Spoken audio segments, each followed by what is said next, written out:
Hello, everybody.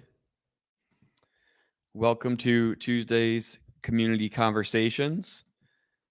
It might have been a disappointment when you thought you were getting Ethan today, but here I am.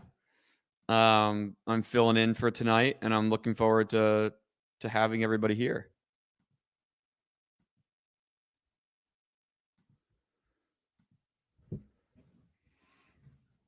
If you're with us tonight, give us a shout. Give me a shout where you're coming in from. Let me know how your week is going. It's a short week for most people, so we got a 4-day week. I know I'm enjoying that.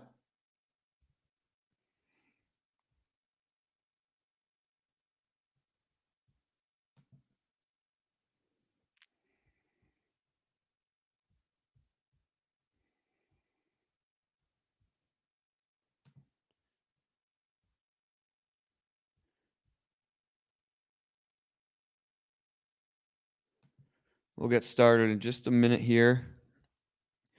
As always, give me a shout where you're coming from. Make sure to throw questions in the comments. I'm here to answer everything that you could possibly want or have questions about. So it could be about OCD, it could be about my lived experience, it could be about what's going on in the OCD community.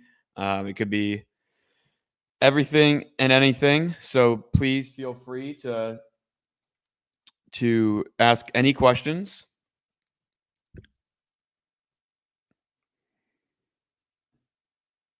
Spence Robert from Houston, Texas. Hello. Thanks for being here. Beth, great to see you. Glad you're here.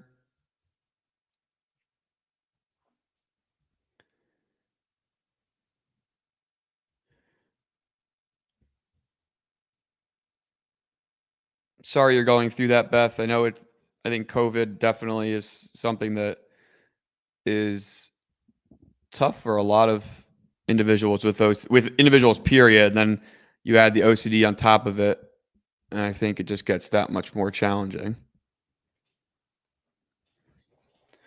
4.5 years. Yeah, I can't. I was actually, when the IOCDF posted the graphic for tonight on their socials, I saw the picture of me, and it was actually from 2020, 2019.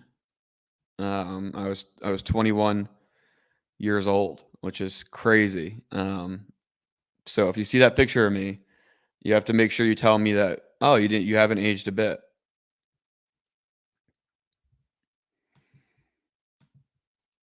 If you're here, definitely let us know. Let us know where you're coming from.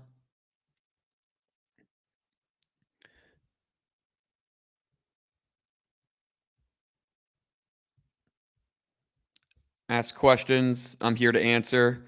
I'm here to talk about anything that you guys want. This is your time. I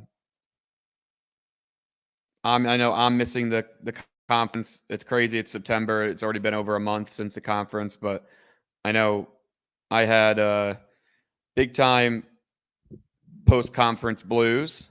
I always get post conference blues after being at the conference and being a part of that. The in-person community is like no other, and this community is so special, and it's so amazing to see how everybody shows up for each other, in person and online, and everywhere in between. And I know after being in a space of just, people that have been affected by OCD, it's always very tough to leave. So I'm sure some of you are dealing with that as well. Just a general reminder that this live stream is educational and not intended to replace therapy. For treatment-related questions, please work with your local provider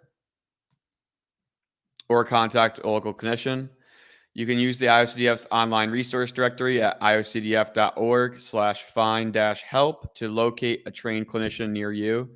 The IOCDF is not a crisis hotline. If you are in a crisis or if you're ever feeling suicidal or unsafe, please call the 988 Suicide and Crisis Lifeline.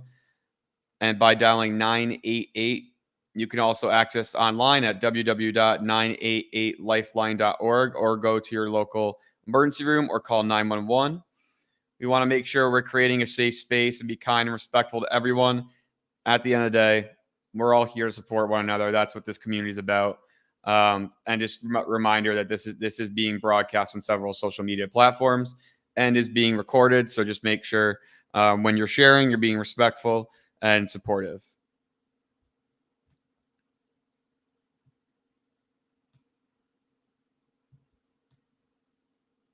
Leslie, I love to hear that. The OCDI changed your life. Shout out Liz McInville, our incredible national advocate and an incredible clinician. The OCDI has just like so many amazing people there. So I'm so happy that place has really changed your life and the trajectory of what's going on in your life.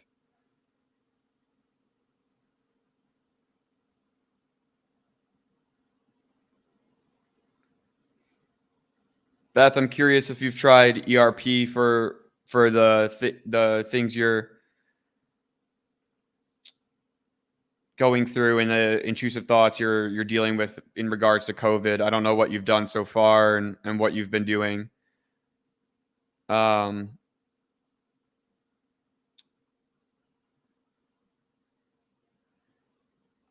conference was informative and incredible. I totally agree. It was. It's so funny that it was the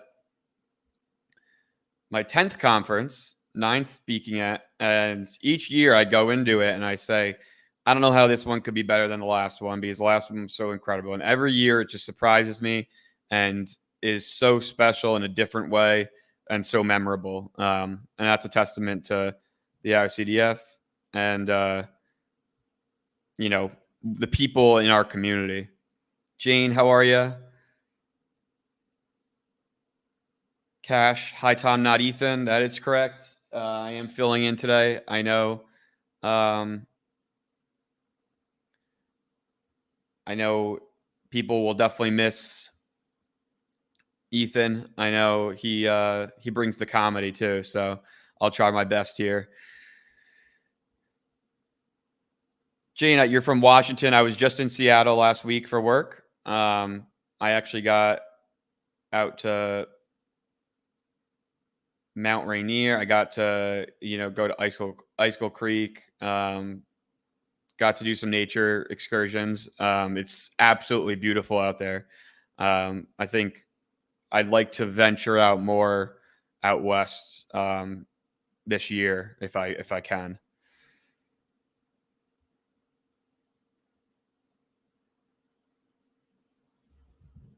Cash, I can't tell because it's a message, so I can't tell if that's sarcasm or not, but I'm not going to repeat that.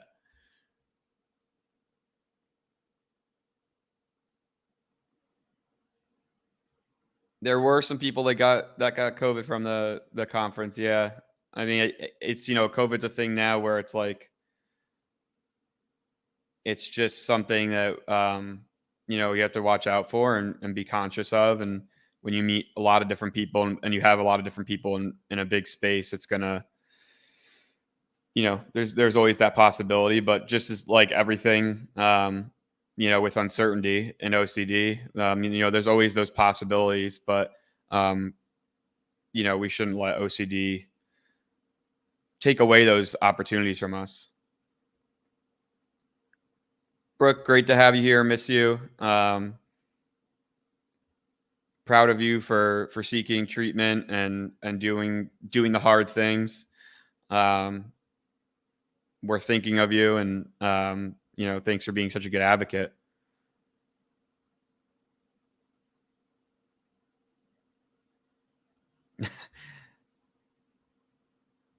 Erica, I do need to start saying hi to you more often. I need to start saying hi to everybody more often. There's so many people I want to keep up with. I know I'm always watching from afar.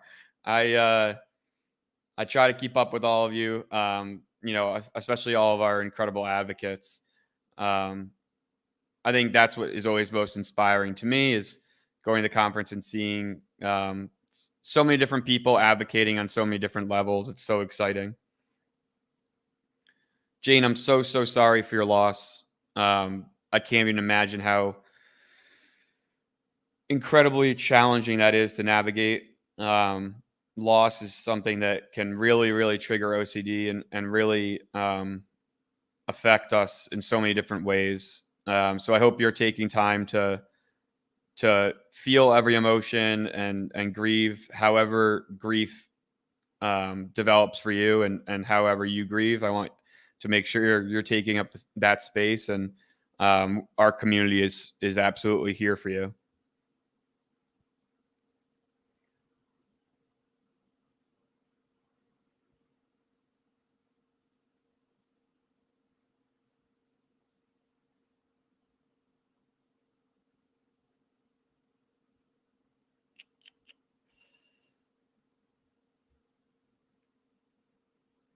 Yeah, NOCD is I don't know if it's pronounced NOCD or NOCD, but it's tremendous. I mean, they are doing such amazing things by getting more affordable and accessible care to people all over the country. I know people here in New York that can't find somebody and go through NOCD. So it's huge that that platform has expanded so much, and it's so amazing to see what I've known Steven for a while, and it's so amazing to see what it's turned into.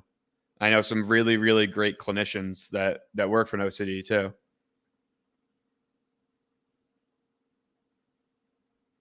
Jane, we're sending you big hugs.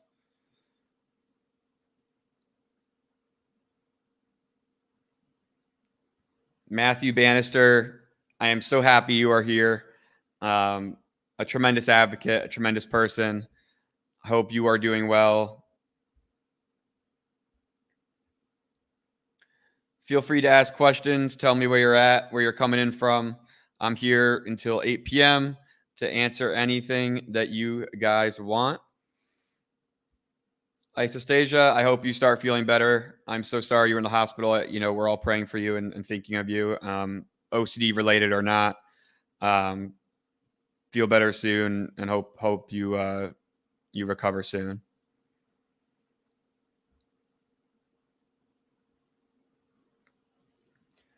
Cash, you want me to tell me my story or a story? I don't have a lot of. I mean, for those of you that don't know me, my name's Tom. I've been with the IOCDF for quite some time now. It was kind of a full circle moment this year because of my 10-year uh, anniversary of being diagnosed with OCD and going to my first conference. So this is my 10th conference this past year. I've been speaking at conferences the past 9 years.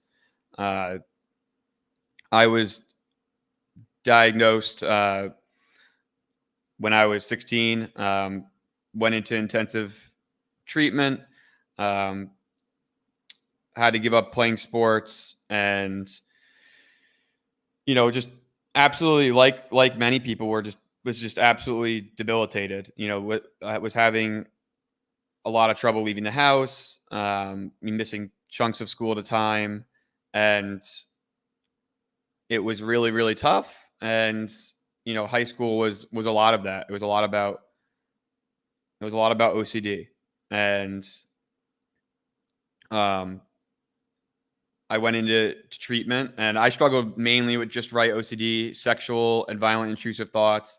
I thought I was the only one in the world that felt those things or had those thoughts, and I thought I was a bad person because of those thoughts. And it got to the point where I was struggling with suicidal ideation, and I was really fortunate to have a support system, and have family members that maybe they didn't understand OCD but knew that I needed help. And shout out to my mother and my father and my brother. They are three of the most important people in my life, and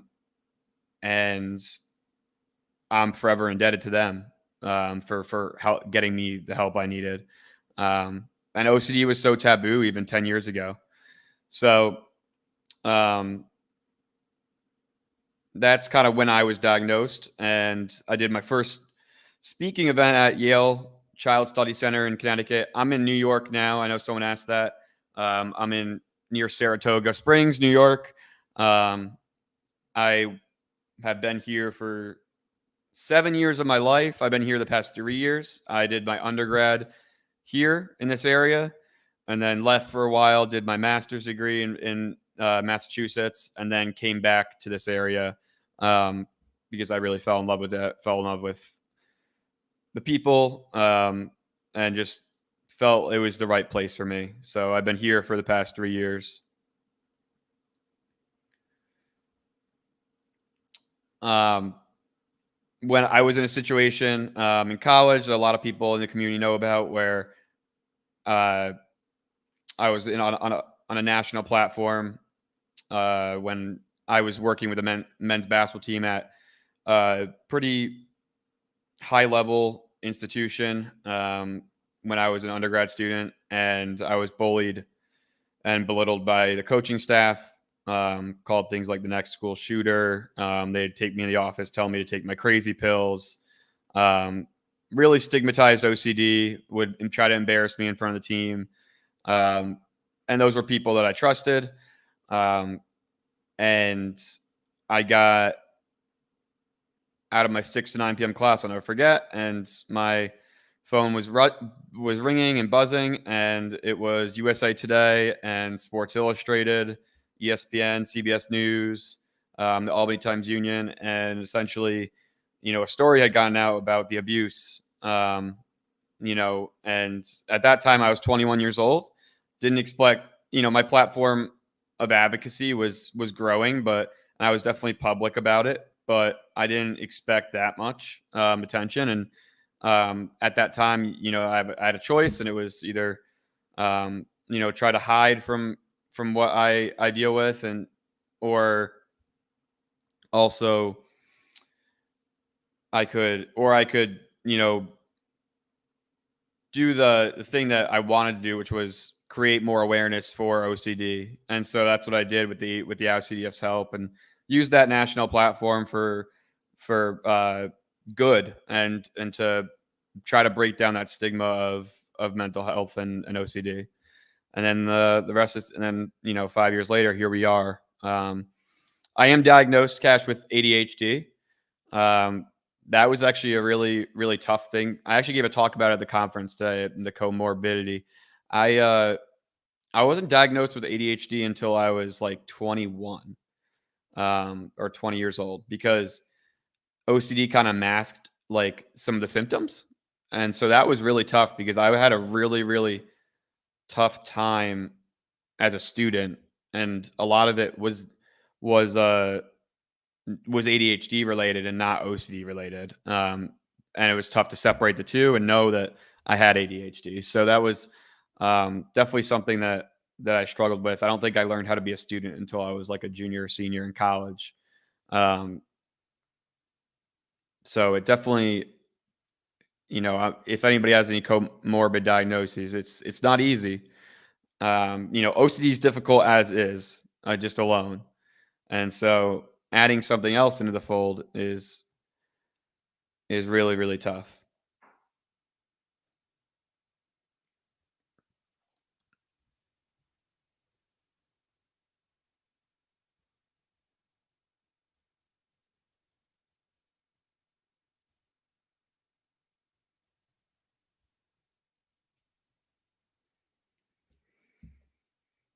Keep asking questions. I'm here to answer anything and everything.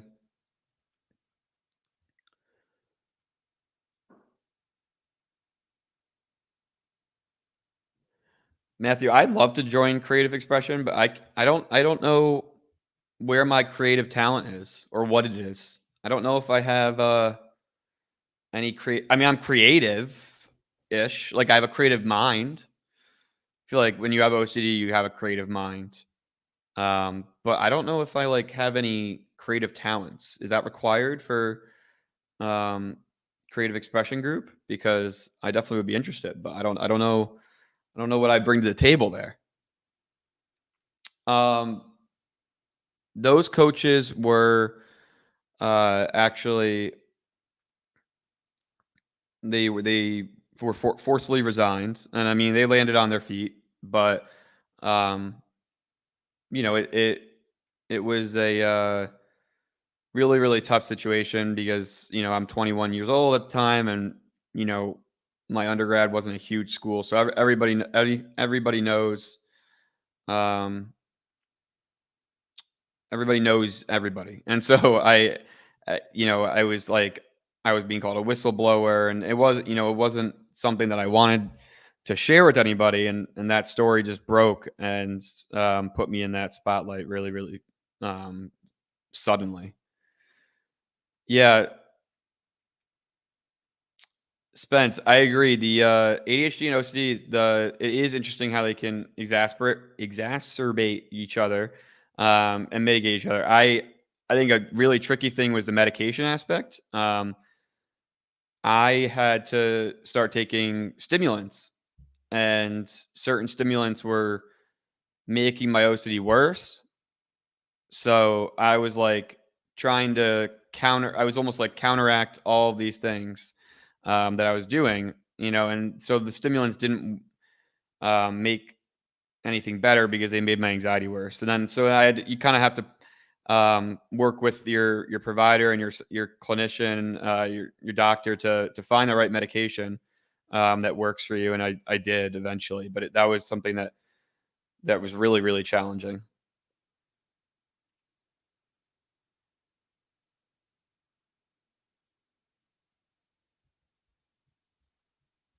Keep asking questions. I don't have anything to say about the kidney stones conversation in the comments, but keep asking questions, keep chiming in. I want to hear from you guys.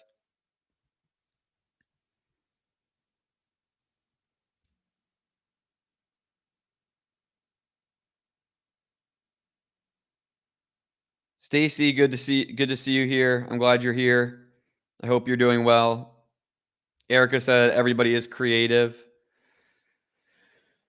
That makes me feel better. I can barely draw a stick figure, um but I can sing in the shower pretty out of tune and in the car out of tune. No, I wish I did this line drawing. Um this line drawing is like one of my favorite things. And I found it at a Home Goods. And everybody laughs when they see it, but like I think it's really cool because it's the king of the jungle. Um and I just think it's almost like a good, I wake up and I start doing work at my desk. It's like, oh, I can conquer today, like a lion would. So that's we named him Fred in my apartment. So um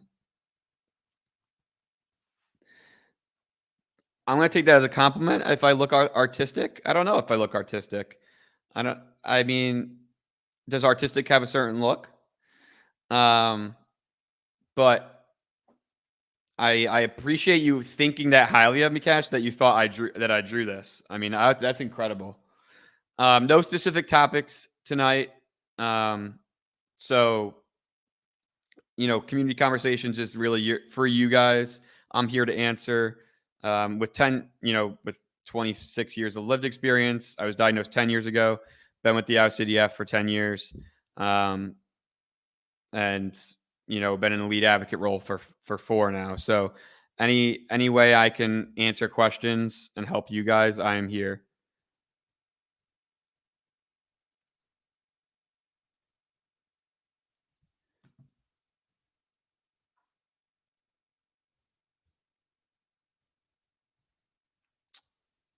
I did win some awards so I am a competitive Olympic weightlifter. I won medals at American Open finals in North Carolina last year, and 3 gold medals in Ohio at American Open Series. I haven't competed in 5 months. We've been doing some pretty intense training for the past 5 months, and I actually have New York State Championships at the end of September. So I've been doing a lot with anxiety in athletes, and really trying to get people to understand what it's like to be an athlete with OCD and ADHD. If you are following me on Instagram, I post a lot about what that experience is like.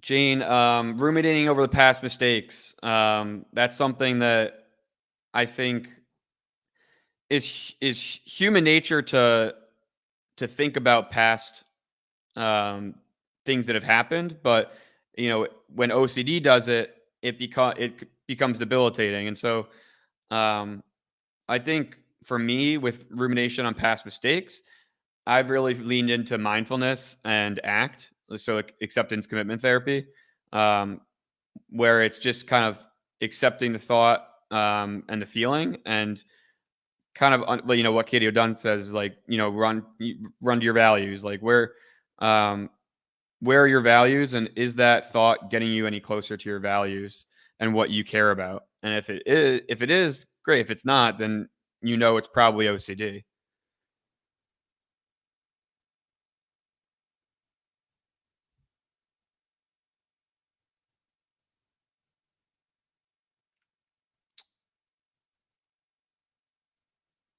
Um, Spence at 726.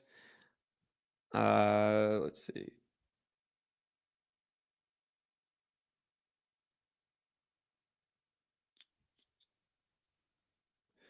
He said, sorry, I'm losing it.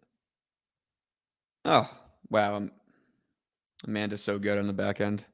Tom, as a part of your treatment, did you externalize your OCD by personifying it? And if so, what persona did you give it? We named my OCD Fredericks when I was in therapy, and because we thought it was an ugly name. No offense to anybody that's named Fredericks. And we made it. I drew it out, like made a little monster. I think I kind of drew like a troll, or like I tried to draw a troll because I'm not artistic, but that was kind of the gist of how we externalized it and personified it. If I was to personify it now, I think it would be the same thing. I think anytime you can take OCD and externalize it and give it a persona, it detaches OCD from your identity. So I think it's a really, really useful tool. Methods that C and MA. What methods do you find helped you heal from OCD the most?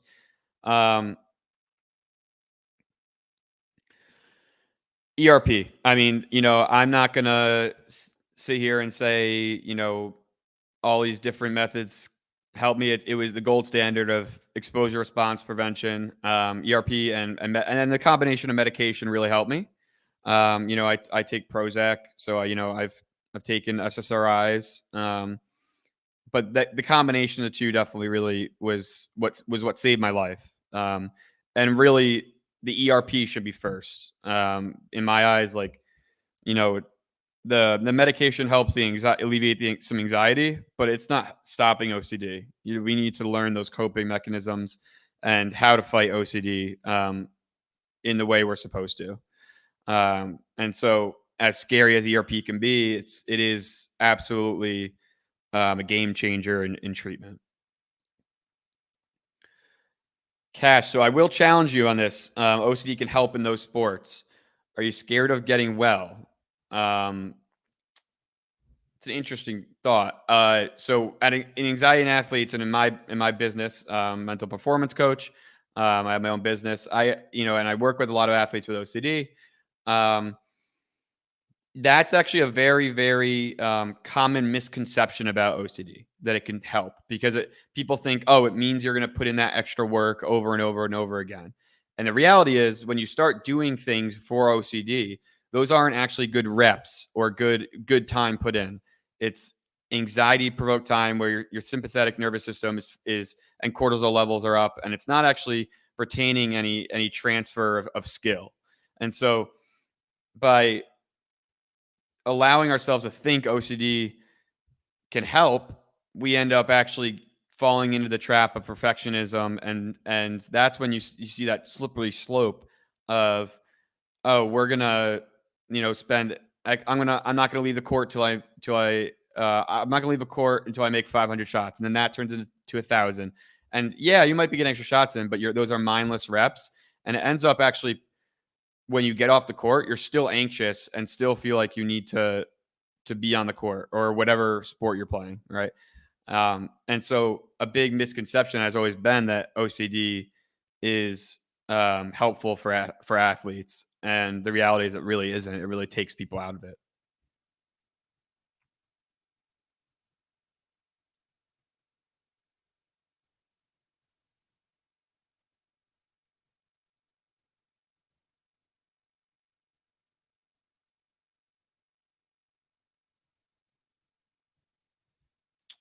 Um, let's see what else we got here.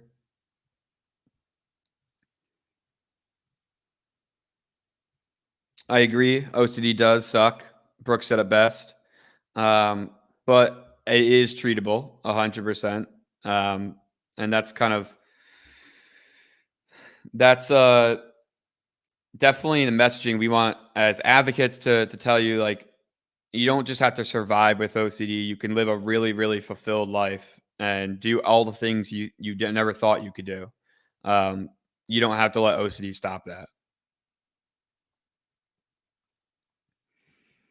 Cash said OCD is a massive gobshite, insipid, vile little earworm. I'm gonna start using that diss um, elsewhere. I like that a lot. I've never heard that. CNMA, I'm giving you lots of praise and lots of encouragement. You're about to start ERP. We are so proud of you. This whole community is so proud of you. Um, I know how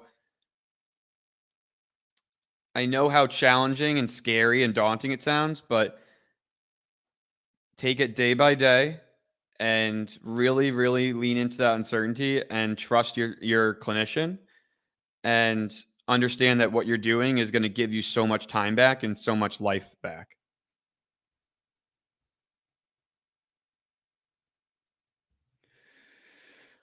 Kate Case at 731. How do you work on your OCD now, years out from your recovery, from your worst? I find it hard now that OCD isn't a huge part of my life anymore. It's a really, really good question. I think a lot of times people are almost afraid to get to to get to that endpoint in recovery because OCD took so much time away and has been such a big part of their identity. It's almost like a learned helplessness, and so it's really, really um, important to keep up with maintenance. And for me, I still go to therapy, and I'm still practicing ERP daily. ACT was something that really, I mentioned earlier today, that really started to play a prominent role in my treatment during being in maintenance of my recovery. And then some days are really tough, and then some days are really great. Um, and just understanding that um, I need to continue to stick with the uncertainty and lean into that uncertainty, and that OCD took enough time away from me, and it doesn't deserve to take any more away from me. And then I think if it's not a huge part of your life, that's great. I think just keep I think reflecting on certain things is this, try to challenge yourself. Is that OCD, or is that me? And I think the more I can do that, the more I find little pockets of, like, hey, I need to make sure I'm doing ERP in this area of my life.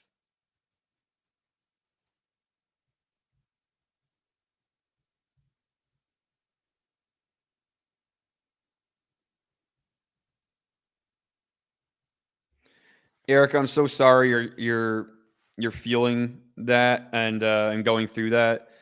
Um, yeah, I think sometimes people don't express the tough physiological effects of OCD or mental health in general. There's times where certain rituals or compulsions can cause long term damage, and I think it's really um, tough to take both on. And so I give you a lot of credit, and we're thinking of you, Beth. I love that advice. Start with exposures that aren't a 10 on the scary scale and build up. Yep, build that hierarchy, right? You don't need to. Rome wasn't built in a day. You don't need to start with the scariest thing. Um, you know, have your clinician guide you and start tackling one by one and work yourself on the way up. Right? You don't have to start with the most daunting exposure.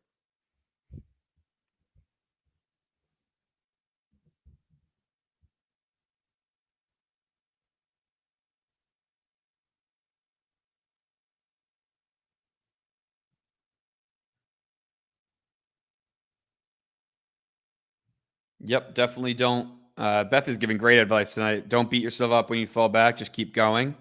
Yeah, there's gonna be some setbacks. There's gonna be days where it feels harder than some days. But you got to just keep showing up, and it will get better. And keep doing the work, and it will get better.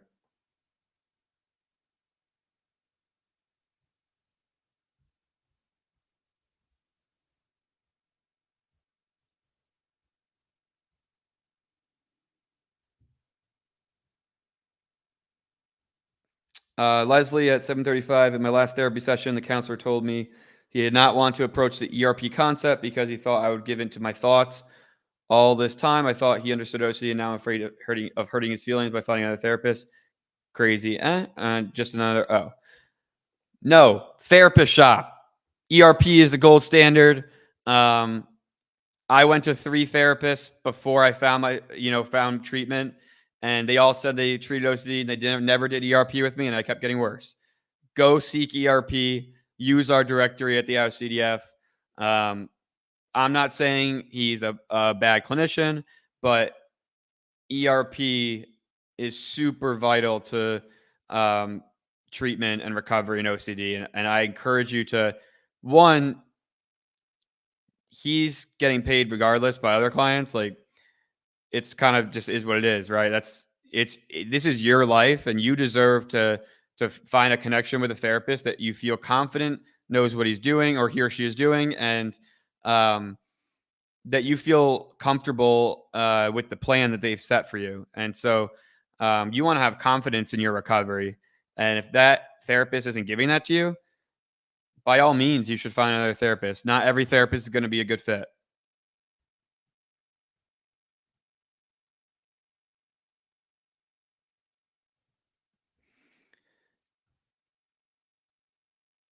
C and MA, screenshot away. um, Reference this video whenever you can. It'll also be recorded, so you don't even need to screenshot it. You can find the link on YouTube afterwards. Um, our whole community is here for you, and we are so excited for you to start ERP so that you can get all your time back and kick OCD's ass. I don't know if I'm supposed to say ass on the live, but we are so proud of you for taking those steps. That's a huge step, even in going into ERP and getting over that fear of starting it.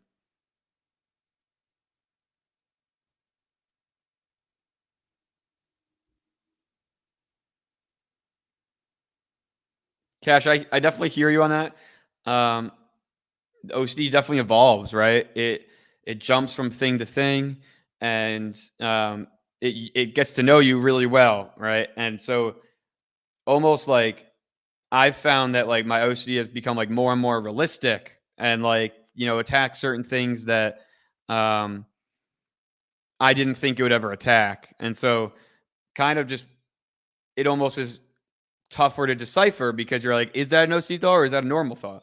And so it really is really important to work with my clinician, and for me, like, or even like talking to somebody, my friends in the community, like, hey, like I'm having this thought. I'm trying to identify if it's OCD, and so just leaning on support in those times is crucial. But it definitely does evolve. I totally agree. It's a great point.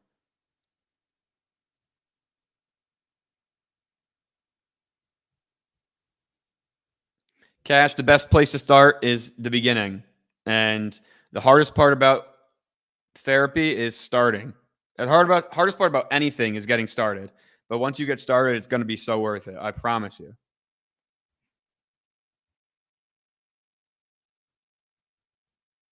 Jane, a therapist told me to visualize a stop sign.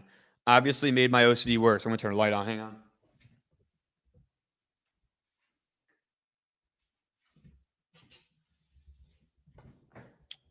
It's not light out at 7:40 anymore. It's really sad. Jane, that's crazy. Visualize a stop sign. I don't know how that would help. That's like to me, someone says they're sad. It's like, oh, have you tried just to feel better? Like, oh, thanks. Don't be sad. It'll get better. Oh, thanks. I didn't think of that. Right. It's like when I would share about my OCD and they're like, oh, well, just don't have that thought. Oh, wow. What great advice. I haven't thought about that. I'll just do that and not worry about anything.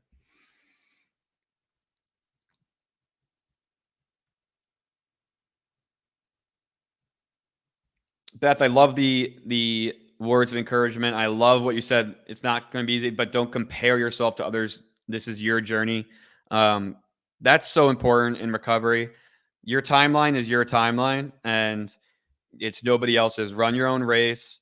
We're all here to support you, but definitely make sure that you're not comparing your chapter 1 to someone's chapter 10, right? It's not fair to yourself, and it's just going to be discouraging. So just keep your eyes on your own journey, and if you want to use someone else's recovery as motivation, that's fine, but make sure you know that you're doing all you can in this moment to to kick OCD's butt, right?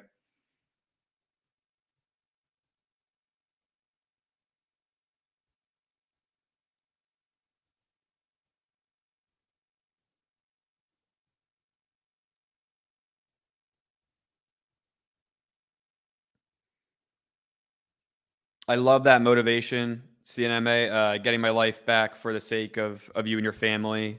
That's such a I think it's so important to set um, a core purpose of why you're going to ERP, um, because on those tougher days, that's what's really going to drive you.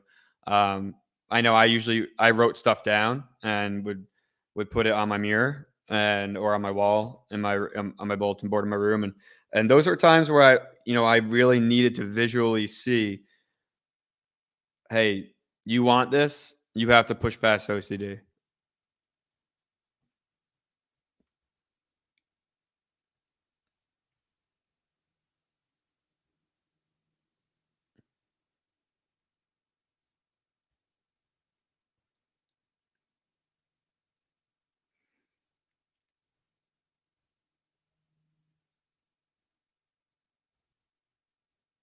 Did I see Michael Schramm is in here?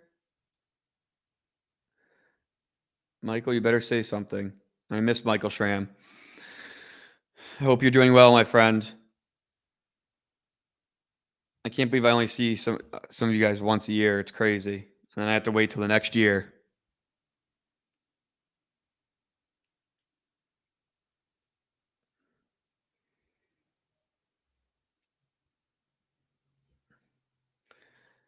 ISO Stager said, I had a therapist that told me to put on an elastic band on my wrist and snap it every time I felt the anxiety. Terrible. Some of these therapists, man, these clinicians are dumb. Like, why would you tell anybody to do that? I don't even care. Like, even if you didn't have OCD, like trying to stop a habit, like, how would that sounds terrible. Also, your wrist must have been so sore because my thoughts are all the time.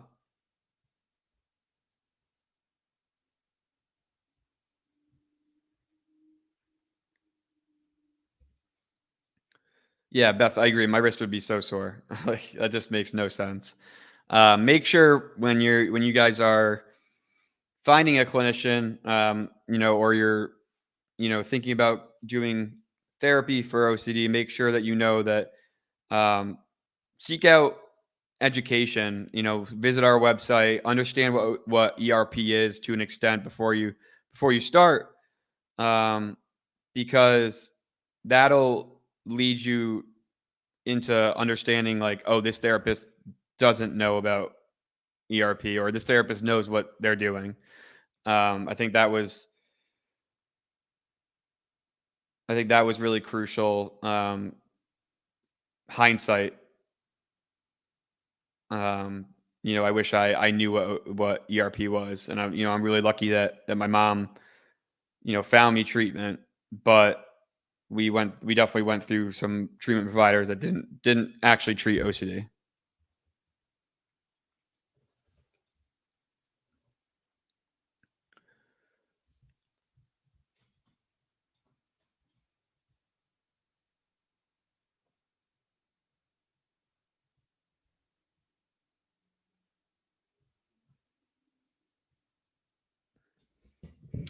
Keep asking questions. We still got another 15 minutes.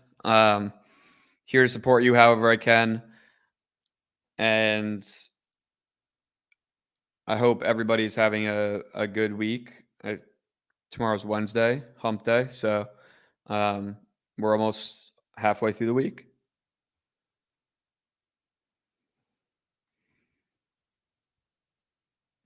Michael, I didn't know that we're out of work. Give me a call, shoot me a text if you need anything. Let me know. I'm so glad you've returned. I'm so proud of you for pushing past that. It was so good to see you at the conference, and I wish we didn't. Um, I wish we didn't have to wait a whole nother year for that.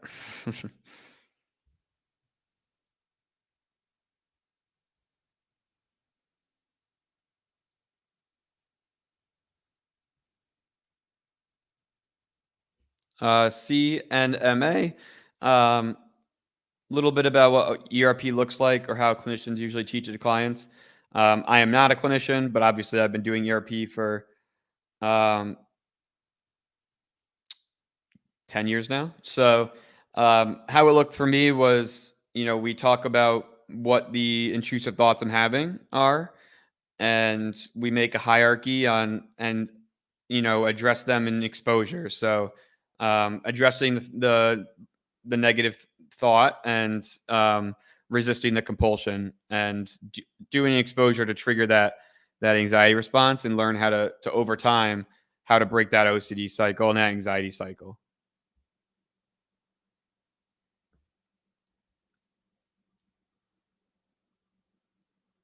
And I'm sure a lot of clinicians do it different ways, but exposures can be different activities. For one of mine, I had to.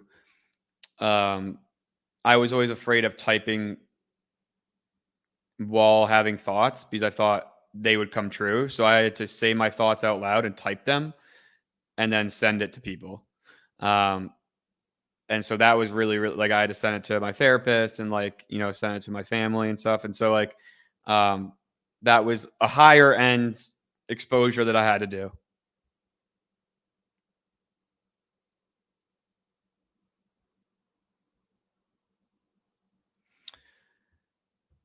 Cash, I am confused. Tom, how old are you? I am 26. I am 27 in October. Um, don't say I look 15.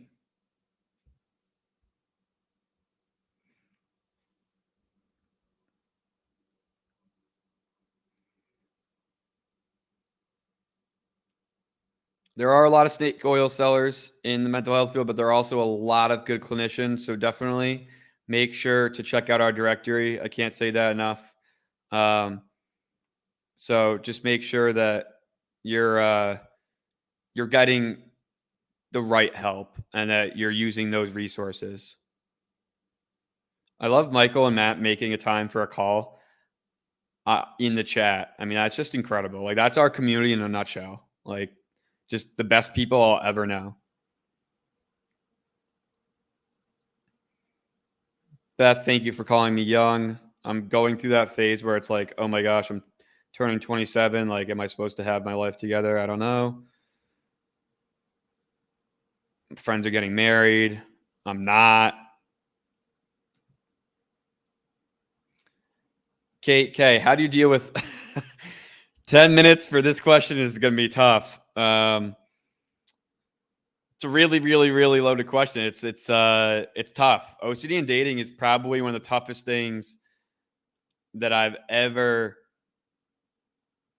dealt with in relation to OCD. I was in a very long-term relationship. I was in a 4.5-year relationship up until February, and we split up, and um, that was it was just like, you're starting over, and now I have to learn how to date again. And dating with OCD is just really challenging. I think what I've been navigating personally, and Kate, this might not be an answer or a solution because I'm still personally navigating the OCD and dating world. Is something that I've had the most trouble with is when to disclose my OCD. Obviously, it's all over my social media. You Google my name, it's there, right? And I have my website and my business, like it's there. And so, um, my podcast. So I'm very public facing. And so to not disclose my OCD feels just foolish because it's a big part of, advocacy is such a big part of my life. But then when if you do it too soon, somebody might not be prepared for that. And I want people to be able to get to know me without my OCD as well. So it's just been kind of as I've been single for a while now, it's been kind of like how do I navigate, when I should disclose, when I should open up about that. And it's been super challenging, truthfully. I've been struggling. Um, and just trying to figure it out still. So, Kate, I'm right there with you.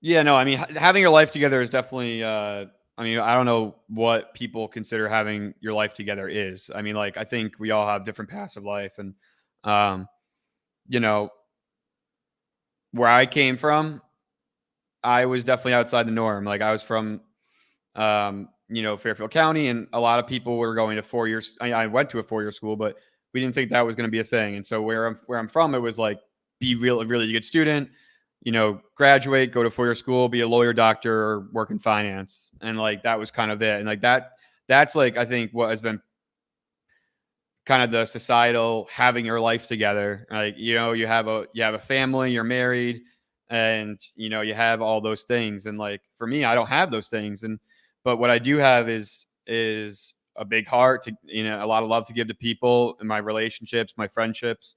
I have an amazing community, an amazing journey that I've been through with OCD and with the things I've struggled with and have had to overcome. And I have the privilege of talking with you guys and being at conferences and being able to try to inspire other people. So to me, like, I agree. I mean, what's a what's the end game of having your life together, right? I mean, I think make sure that you're doing it your own way. Was that Frank Sinatra song, My Way? I sang that at karaoke in Seattle last week. Um, Not as well as he would, or he did, but I did sing it on karaoke. Cash, I love that I finally found out your age. Um, I love that you have a missus for 15 years. Congratulations. And a dog. We love dogs here. We love all animals, but I'm a huge dog lover. I've been actually volunteering at the Humane Society, and I'm going to be a foster. I'm going to like end up fostering one and failing and just adopting it. And my roommate's going to be like, come home and see a pit bull on the couch. Sorry.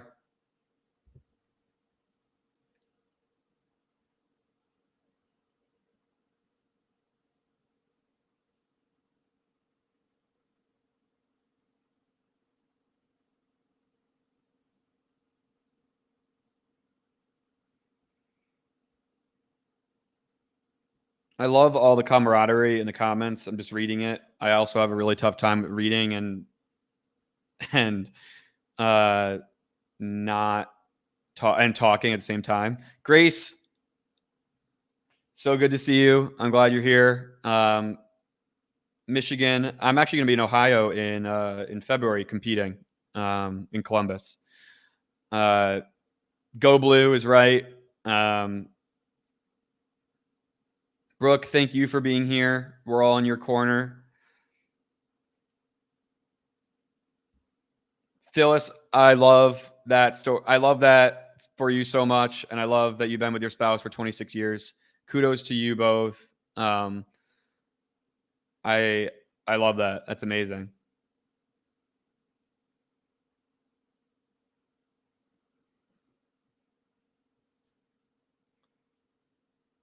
And I love that Matthew and Michael scheduled a call in the comment section, and now they're going to connect tomorrow.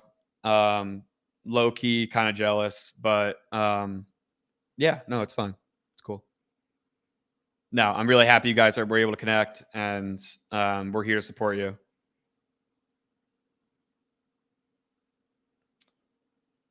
26, so you out clubbing later. Cash, you're funny, man. No clubbing tonight. I'm not much of a partier. I had my fun, and definitely a low key type of person, and just I like connecting with people. So anytime I can do that, I definitely do. But no clubbing for me tonight. Conference me is a little different. I go out to the conference. I'll go out with the OCD community. They're a lot of fun.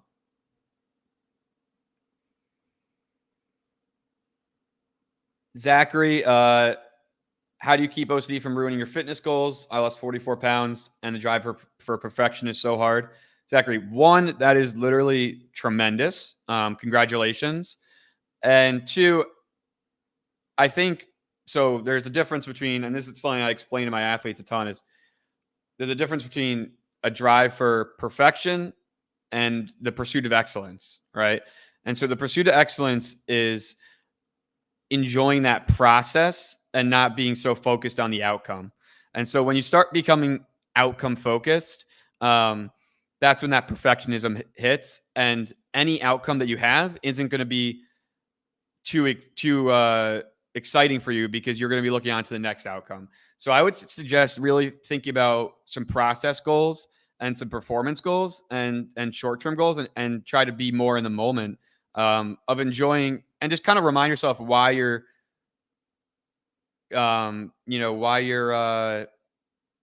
into fitness, and why you love working out, and enjoy that process more than the actual outcome. Zach, I'm happy to talk more about it with you outside of here. We can get you my information. We can talk more about it.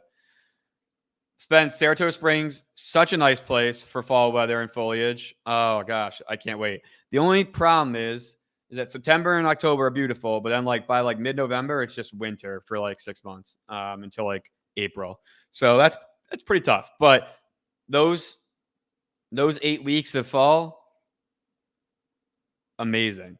Saratoga is beautiful in the summer. It's beautiful in the fall. Winter's pretty if I can look outside my apartment from it and not go outside. I'm not a snow person. Beth, thank you so much for being here. We're rooting for you, and we're here for you. Phyllis, if you and your spouse got together in 1997, you are correct. I was born on October 23rd, 1997. Pretty proud to not be a 2000s baby. I'm pretty excited about that. We got about a minute left. Any last minute questions, feel free to ask while I make these closing announcements. The IOCDF is a donor-supported nonprofit organization. Please consider making a donation at iocdf.org/donate. Subscribe to our YouTube channel. You can see all these videos. They're all incredible. They're probably even better when Ethan's on. And be sure to follow us on Facebook, Twitter, and Instagram. Our next stream is tomorrow. Ask the Experts, Wednesday, September 4th. Make sure that you tune into that. It's at 12 p.m. And Liz and Chris do a tremendous job. I hope I did y'all proud. Filling in for Ethan tonight. I know he is pretty entertaining, and he's one of my favorite people. So I appreciate you all having me, and have a great night.